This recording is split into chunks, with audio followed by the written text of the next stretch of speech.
Mayonnaise ডিমের sauce না fat বোমা? মেয়োনিজ কি শরীরের জন্য ক্ষতিকর? স্যান্ডউইচে মেয়োনিজ মানেই ওজন বাড়া? মেয়োনিজ কি হার্টের জন্য ঝুঁকিপূর্ণ? বার্গার, স্যান্ডউইচ, রোল সব জায়গায় সাদা একটা সস। আপনি ভাবছেন ডিমের সস, কিন্তু জানেন কি এর বেশিরভাগটাই তেল? আজ জানবো মেয়োনিজ কতটা নিরাপদ। ক্লাসিক মেয়োনিজ তৈরি হয় ডিমের কুসুম, তেল, ভিনেগার বা লেবুর রস দিয়ে। কিন্তু বাজারের প্যাকেট মেয়োনিজে থাকে রিফাইন্ড অয়েল, প্রিজারভেটিভ, চিনি, আর্টিফিশিয়াল স্ট্যাবিলাইজার। তেলের পরিমাণ প্রায় 70 থেকে 80% পর্যন্ত হতে পারে।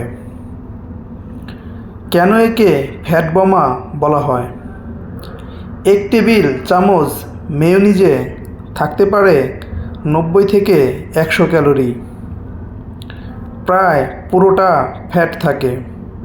অজান্তেই ক্যালোরি বেড়ে যায়, ওজন বাড়ে, কোলেস্টেরল বাড়তে পারে। হার্টের ঝুঁকি যদি নিয়মিত বেশি খাওয়া হয়, খারাপ ফ্যাট জমতে পারে, ট্রাইগ্লিসারাইড বাড়তে পারে। বিশেষ করে স্থূল ব্যক্তি, উচ্চ রক্তচাপ রোগী ও হার্ট রোগী তাদের জন্য সাবধানতা খুবই জরুরি। শিশুদের ক্ষেত্রে মেয়োনিজে চিনি প্লাস ফ্যাট স্বাদের অভ্যাস বদলে দেয়।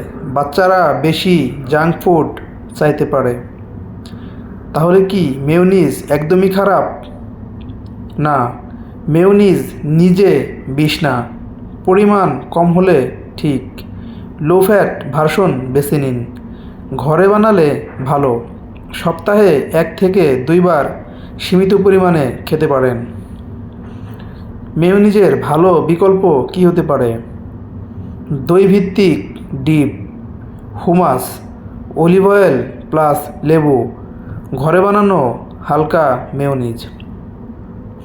মেয়োনিজ সমস্যা না, সমস্যা অতিরিক্ত ব্যবহার। স্বাদের জন্য খান, কিন্তু প্রতিদিন খাবেন না।